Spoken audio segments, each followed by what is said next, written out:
On your mark, set, go. Welcome, it's December 20th, 2024. How you doing today, Mr. Jeckovich? Very good. I was just thinking, 80 years ago to date, you were in the 4th day of the Battle of Bulge. It started on December 16th. Yeah. Tell us what it was the first week in the Battle of the Bulge. Cold, cold, cold. And you were running a heavy machine gun? Yeah. And how many assistants did you have? Well, a squad. And what did they do? 12 men. What did they do? Carry the tripod? Carry the tripod, carry the magazine, and get the ammunition back and forth. How heavy was the tripod? 135 pounds. So you need a pretty strong guy to carry that on his back. Yeah. And over his shoulders. On 3 feet of snow. Yeah. And they're all young kids. Yeah, 17, 18, 19, that's when they have the most strength, that's for sure. Many people don't realize once you pop past 25, you lose a lot of that, but Yeah. a 25-year-old thinks he doesn't, but they do. That's why the Army always it's best to use teenager. They have all the energy and the strength. How many rounds of ammo would you carry? A belt would carry 150 rounds, and you probably carry 10 boxes. Thousands of rounds. Yeah. Did you ever run out of ammo? No. And were those machine guns, were they water cooled? Water cooled, yeah. How many gallons of water did you have to carry? We didn't care. We were every pond we stopped, we just filled it and put it in there. So you break the ice, get the water from the pond. Yeah. But what stopped the water from freezing? Antifreeze. Oh, you put antifreeze in the water. Yeah. Didn't you have an incident when one of your fellow combat soldiers grabbed the barrel? Yeah, and got burned all his hands off. Oh, man. Right down to the bone. So let me see if I understand this correctly. You'll blow off about 1,000 rounds, and then you'll get up and move expeditiously. Yeah, you don't get zeroed in. So after 1,000 rounds, you're running to another spot. Yeah. And this went on all day and night? Well, and when you were undercover, yeah. Did you dig a trench? Did I get distressed? No, did you dig a trench?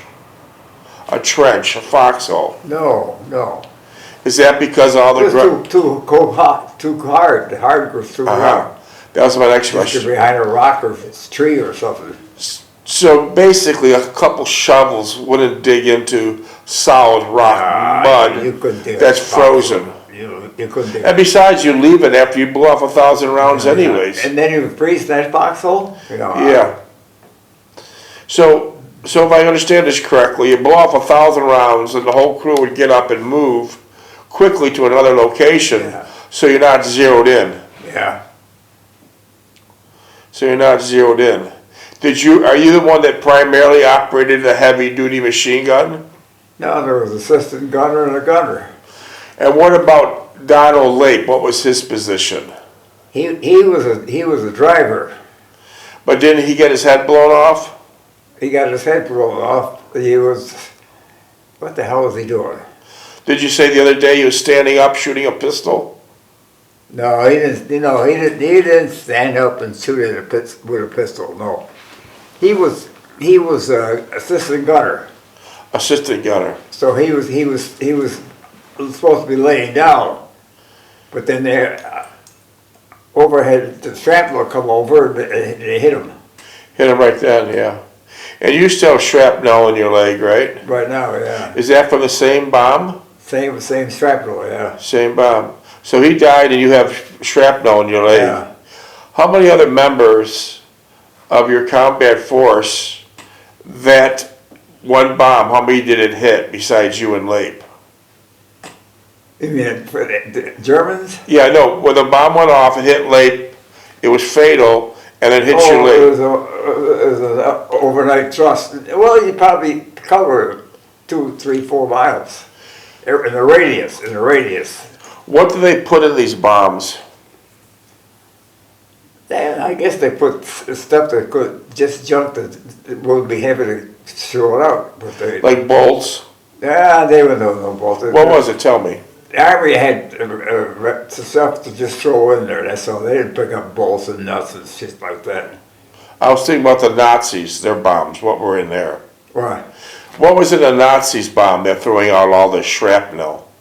They would do the same thing. They would. It was all milled shrapnel. It wasn't all nuts and bolts and razors and that. It was just a box and just pour it in. Pour it in. Machine stuff, machine. Okay, how you doing today? Yeah, great. You're looking well. Yeah. I see you got a new sweater and pants and Yeah, pants are small. yeah, they're 24 hours old. I guess they're old. And you have a beautiful backdrop. That's so nice, yeah. That's so nice. Did you want to read a little today? Huh? Did you want to read a little today, or you want me to read? Go ahead, read it. Yeah. All right, all right. What's your dog tag number? 42965. Okay. All right. Mr. Jeckovich was a World War II combat veteran from Company H, the 2nd Battalion, the 291st Regiment of the 75th Infantry Division of the U.S. Army during World War II. Mr. Jeckovich lives by two mottos. Yesterday is history, and tomorrow is a mystery, and today is a gift. He also states many times during his life, be kind to strangers, as you'll never know when you're entertaining an angel. Mr. Jeckovich was in a division during the Battle of Bulge, which the Bulge started 80 years ago on December 16, 1944, and that was a grand finale of the war in Europe. It was Hitler's scorched earth theory, which he knew his time was up. He knew he didn't have a chance. So he threw everything at this last war in the Ardennes forest. And it was the coldest winter of record. 600, they caught the Americans off guard because Americans thought the party was over, but Hitler didn't. They have 600, initially started off as 600,000 Nazis versus 100,000 American GIs, and many casualties. But once Civilians. many civilians too. Once the skies cleared, the Americans were able to send over their planes and even the score, and they were able to put a lot more American GIs. And eventually, by the end of January, the Battle of Bulge was over, and the Nazis were pushed back to Berlin, and most of them surrendered. And then shortly thereafter, Hitler committed suicide. And so that was pretty much the end of the war in the European theater, but you still had to be very careful, because even though the war might be over, there's a lot of fanatics that like to take a pot shot at you, right? Yeah, snipers. A lot of snipers. However, the war continued. The war continued in the Pacific. And 3 or 4 or 5 months later, that ended. But in the Pacific, there was a lot of fanatical fighters on the Japanese side. In fact, some of them stayed in the forest, in the jungles. Not many, but some of them did, into 1975. Yeah, they're hiding out there. For almost 30 years after the war. Yeah. It's just Yeah, amazing. they picked up farms. They got involved with the people over there. Yeah, Started their own they families. kept that going. So that was the end of World War II, and when they pushed the Nazis back and had most of them surrender in the European theater, many of the young American combat soldiers were worried that the government's going to send them over to the Pacific, right? Yeah, they had advanced team over there already. Yeah, because they needed more people. Yeah.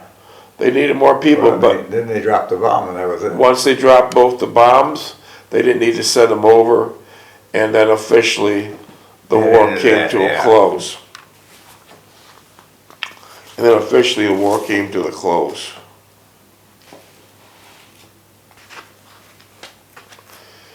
Well, we're on chapter 22. Chapter 22. Oh, by the way, Mr. Jekovich's book is almost 900 pages. 849. How many? 849. Thank you for the correction. 849 pages, wow. And the details in this book are unbelievable.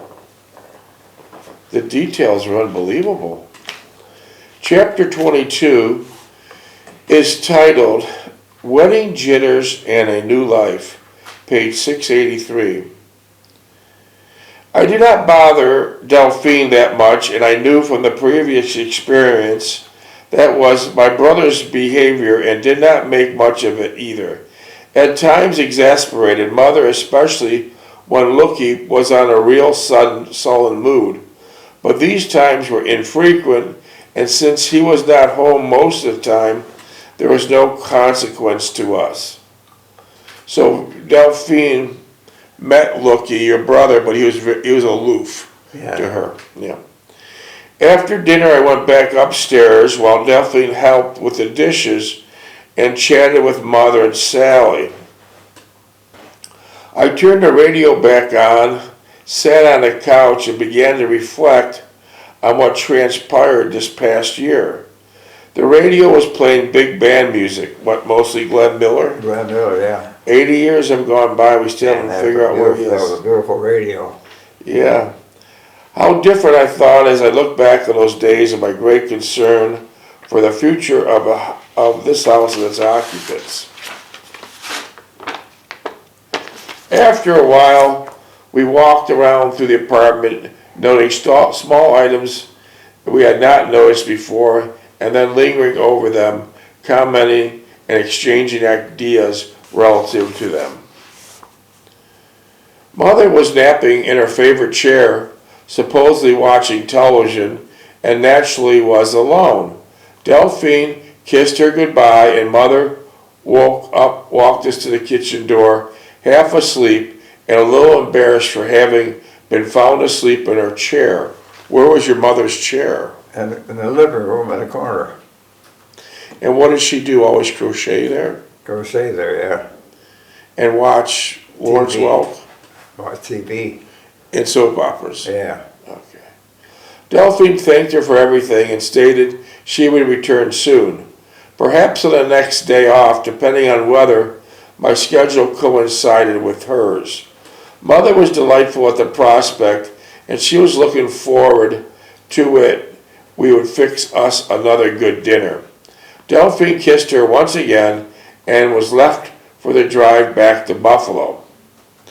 On the drive back, Delphine was suddenly quiet and reflective. After I asked her what she was thinking about, she replied thoughtfully that it must be very difficult to be alone all the time and not be able to look forward to an exchange of ideas and thoughts with other people, especially when your own flesh and blood. I understand fully what she meant, and it was exactly my own sentiment and feeling on the subject. Do you think we're ever going to be lonely? She demurred bluntly, taking my hand and holding it tightly. I did not think it would apply to us, but it would be a provocative utterance which would manifest itself in a distant future in many uncertain ways. It would also prove to be a premonition of things to come, when the sacrifices we made were long forgotten and not even understood for why they were meant to convey. I saw Delphine the next day, Sunday, and we decided to go to the Red Inn for a celebration of sorts. Where was the Red Inn? Where the hell was it? Red Inn was in Kenmore. Was it a nice restaurant? Oh, right. Checkered covers, checkered tablecloths on. Perhaps it'd be the last time we'd go there before our marriage. We had probably been there twice in all the time we knew one another, even though we had promised ourselves to go there one more often. The distance out to East Aurora was excessive, and I really do not know why we chose to go that distance in the middle of the winter with unpredictable conditions on the road. Did you drive with chains on your tires? Pardon? Did you drive with chains on your tires? I had chains on when I needed them. I took them off as quickly as I could. Did you know how to put them on easily? No, I didn't need chains here, so I didn't put them on. Okay. I guess it was a sentimental decision to highlight our new apartment at the end of one era and the beginning of another one for us. So basically, minutes please? 14. So basically the end of one era and beginning of a new one. So basically when you're dating Delphine, you would just go to different places every day. Always on the go, right? You mean when I picked her up? Yeah, well, you would many Yeah, but you times. basically run out of places. You ran out of places. It was very tedious and cumbersome. I felt that we had enough of this nonsense. Let's get married and settle down. Oh, okay. So it came to head when every day you had to decide where else are we going to go? Yeah. Where else? Why couldn't you just gone to her mother's house and sat on the couch? Well, my mother was watching TV. Her mother's house, Delphine's mother's house. Yeah. I didn't go there very often. Oh, okay. All right, so you're always on the go when you're dating. And it was becoming a real pain in the neck to find a different spot every day. Oh yeah, it was a hassle. It was a hassle. I saw Delphine the next day, Sunday. We decided to go to the Red Inn. I was at Delphine's house around 5 p.m. and both of her parents were home. We had a strained but warm conversation. As I conversed with both of her parents, I realized the contrast between my demeanor with her parents and Delphine's mother with my mother, with Delphine with my mother. Mine was more reserved and structured, where areas Delphine was more natural and forthcoming. For some strange reason, I could never get close to either of her parents, which was probably my own doing, nothing related to her parents. Well, he was born in Niagara Falls. He was born in Niagara Yeah, so Falls. we had friends up there. Was he an immigrant or was his father an immigrant? No, they were born here. Oh, that's good. Okay, so they were not immigrants. Yeah, no, they weren't immigrants, no. They were the son of an immigrant. After a while, Delphine said we would be going, which was strictly for my benefit, and we said our goodbyes and left. She smiled at me as we walked to the kitchen, and I brushed beside her as we passed the kitchen table. She was wearing a navy blue jacket and skirt, which was so becoming on her. She was wearing a different type of perfume, and I remarked about it, and she said it was called a new era. New era. A new era. New era. New era, wow. A new era, I questioned eagerly, thinking of our own situation. Immediately she grasped my concern and coyly stated it was the name of the perfume and she was not being witty. I took her hand in mine and laid my hands on her knees, ever so slightly raising. She released her hand from mine and proceeded to tuck her skirt down. Then she took my hands once again and put them on the top. Okay. I asked her if she had mentioned anything to her parents about the apartment.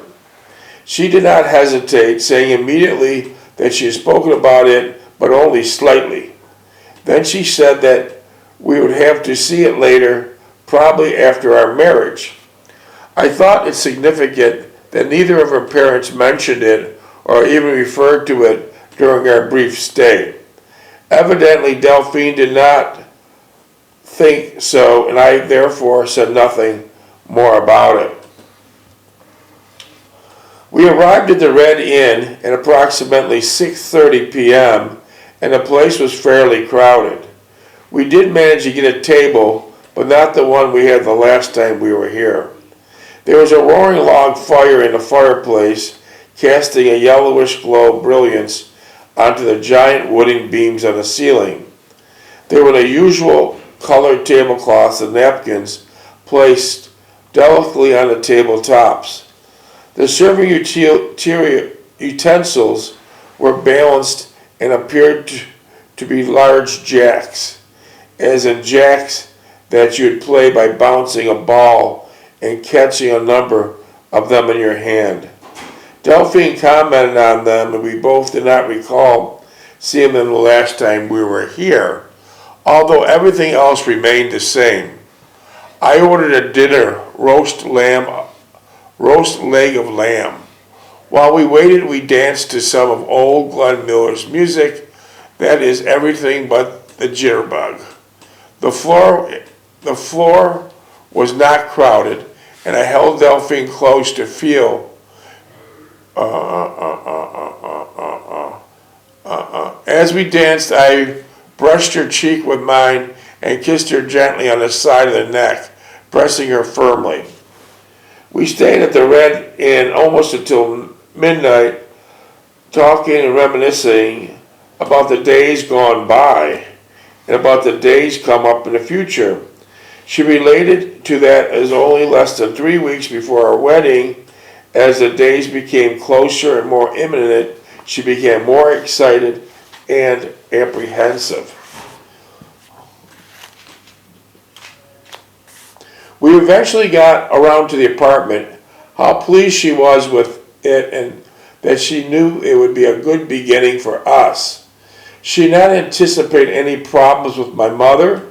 She even suggested that we become good friends, and it'd be good for my mother to have someone to talk to on a personal basis. So how did it turn out? That was kind of turned out good. Well, you know, Delphi's personality. So it turned out exactly... Yeah, Millie could do it. They come over, Millie comes over, my mother's upset about it. Mother Really? this, mother that. So that recommendation that Delphine said they would become good friends before you were married, is that how it turned out? Yeah. Very smart lady. Very smart She lady. called her mom and everything else. Millie called mother this, mother that. So how'd she get along with Adeline? Who? Adeline, She your mother. didn't. Not at all. And she would insist on smoking in the kitchen. And what'd I your told mother- Adeline, you can't smoke it out. My mother-in-law is smoking. Well, I have to smoke. Well, go outside and smoke the damn thing. But she wouldn't listen? No, she didn't go at all. Didn't you say you put up in the last reading, I no put on no smoke? smoking, but it didn't bother her. Didn't listen? Yeah, people are nuts. I mean, I never did like Adeline anyway. Did Millie smoke? No, Did your sister's husband smoke? no. Charlie didn't smoke? He had a cigar, yeah. Did he like smell up the whole Well, no, place? he smoked it outside, yeah. That's with that cigar in the house, he never got rid of it. So you had your troubles with those cigarettes even back then. Ironically, when you're a teenager fighting in World War II, the Red Cross passed out cigarettes like candy bars. Yeah, unfiltered. Unfiltered, what kinds were they? Pall Mall, Lucky Strike, Chesterfields. All the big names, they're still here today. They got the camps named after him now, too. Yeah. Tell us about the camps, how were they? Camps were tent cities. They were all set up out hand. They were all set up for a while and they'll tear them down. Just get us out of there and get it on us. That's after the war was over, you went to Tent City, and were all the tents named after different packs of cigarettes? Yeah. Yeah. They get your points up enough to get it on a ship to go back home. What percentage of the young combat soldiers smoked? What percentage? I would say about 80%. It was that If high. they didn't smoke, they smoked there. They picked it up from their buddies, all that nonsense. So they didn't smoke when they came in, they sure started to. Yeah. Did you start smoking? No, in the I never service? smoked, no. I didn't allow anybody to smoke in my apartment or nothing. Did people smoke in your apartment? No, I told them, no smoking in here, no. When I smoke, go outside. Yeah. Did they listen to you? Well, what are they gonna do? Get a machine gun and shoot me? Many Germans tried. 5 minutes. Okay. Now about the gift. Oh, Did we get a gift that came in the mail today? Yeah. Who was telling me about it? Somebody from Mackinac Island. Who? Somebody, This the came in today? Roger Snow family from the Mackinac, Okay. Michigan. Mackinac Island, Michigan. All right, is this just came in this afternoon? Yeah, here. Here we go, we got you another Christmas gift. Now, who's this from? This is from The the Roger Snow family from Mackinac Island, Michigan. They're Roger up Snow. in the UP, I think. That's where that is.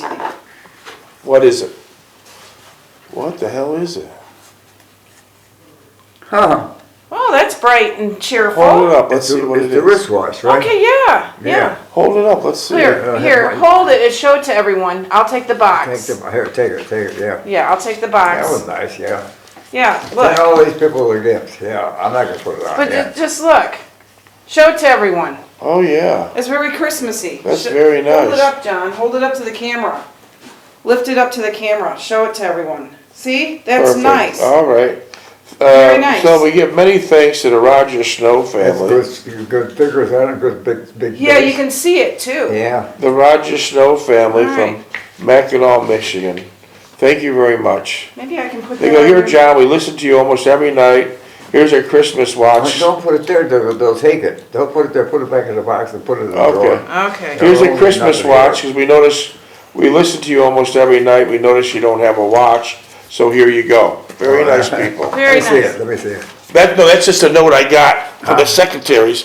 That's not what they wrote. That's just a note to let us know. It came in the email. Mackinac, Michigan. yeah. Mackinac Island, yeah. Yeah, so we'll get them out a nice thank you card. Yeah. And I thank them on the show every night too, so. Yeah, they're on every other night, I think. Yeah. Very nice. Minutes? 3.5. So, this book is getting close I to, like the backdrop. All right, You hello. can come in and say all hi. right. Come on in. You're good. So, we're finally, what do we have, about 3 minutes left? in the Yeah, 3 broadcast? minutes. And Mr. Jeckovich is about 3 weeks away from his wedding. And was the wedding a pretty occasion? Was the wedding nice? Was the wedding nice? How many people were Well, there? it was, I thought it was too big. I thought it was too big. How many people did you have at the wedding? How many people did you have at the wedding? How many had people went? 300. Oh, wow. That's too big. Yeah, stupid wedding, yeah. And where did you go to for your honeymoon? Both of those. And how long did you stay there for? A week.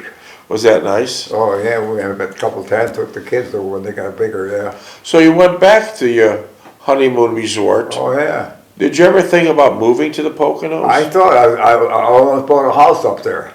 That'd be nice. And I said, hey, what am I going to do with my mother? We're going to leave her alone. Yeah, you know, you So wouldn't do that. that's called that deal.